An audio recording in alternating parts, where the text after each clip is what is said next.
കേരളത്തെ നടുക്കിയ നെന്മാറ പോത്തുണ്ടി ഇരട്ടക്കൊലക്കേസിൽ പ്രതി ചെന്താമരയുടെ ശിക്ഷ തിങ്കളാഴ്ച വിധിക്കും. പാലക്കാട് അഡീഷണൽ സെഷൻസ് കോടതിയാണ് വിധി പറയുക. കേരളത്തെ നടുക്കിയ നെന്മാറ പോത്തുണ്ടി ഇരട്ടക്കൊലക്കേസിൽ പ്രതി ചെന്താമരയുടെ ശിക്ഷ തിങ്കളാഴ്ച വിധിക്കും. പാലക്കാട് അഡീഷണൽ സെഷൻസ് കോടതിയാണ് വിധി പറയുക. പോത്തുണ്ടി സ്വദേശിയായ സുധാകരനെയും അമ്മ ലക്ഷ്മിയെയും കൊലപ്പെടുത്തിയ കേസിലാണ് 1.5 വർഷത്തോടടുക്കുമ്പോൾ വിധി വരുന്നത്. ക്രൂര കൊലപാതകം നടത്തിയ പ്രതിക്ക് വധശിക്ഷ നൽകണമെന്ന് പ്രോസിക്യൂഷനും ആവശ്യപ്പെട്ടിരുന്നു. 2025 ജനുവരി 27-നാണ് അയൽവാസികളായ സുധാകരനെയും അമ്മ ലക്ഷ്മിയെയും ചെന്താമര എന്ന 60-കാരൻ ചെന്താമരാക്ഷൻ വെട്ടിക്കൊലപ്പെടുത്തിയത്.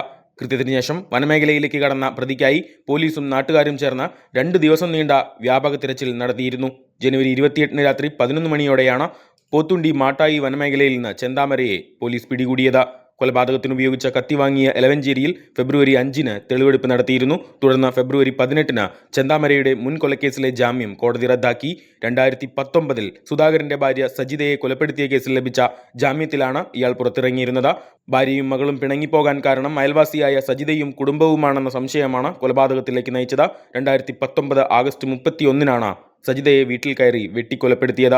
സജിത കൊലക്കേസിൽ ചെന്താമരയ്ക്ക് ഇരട്ട ജീവപര്യന്തവും 3.25 ലക്ഷം രൂപ പിഴയും ശിക്ഷ വിധിച്ചിരുന്നു. ഈ കേസിൽ 2022-ൽ ജാമ്യത്തിലിറങ്ങിയ ശേഷം വ്യവസ്ഥകൾ ലംഘിച്ചാണ് പോത്തുണ്ടിയിൽ താമസിച്ചതെന്നും അന്വേഷണ സംഘം കണ്ടെത്തിയിരുന്നു. മാർച്ച് 3-ന് കേസിലെ പ്രധാന സാക്ഷികളുടെ രഹസ്യമൊഴി Chittur judicial first class magistrate കോടതിയിൽ രേഖപ്പെടുത്തി. മാർച്ച് 25-ന് പോലീസ് 480 പേജുള്ള കുറ്റപത്രവും സമർപ്പിച്ചിരുന്നു.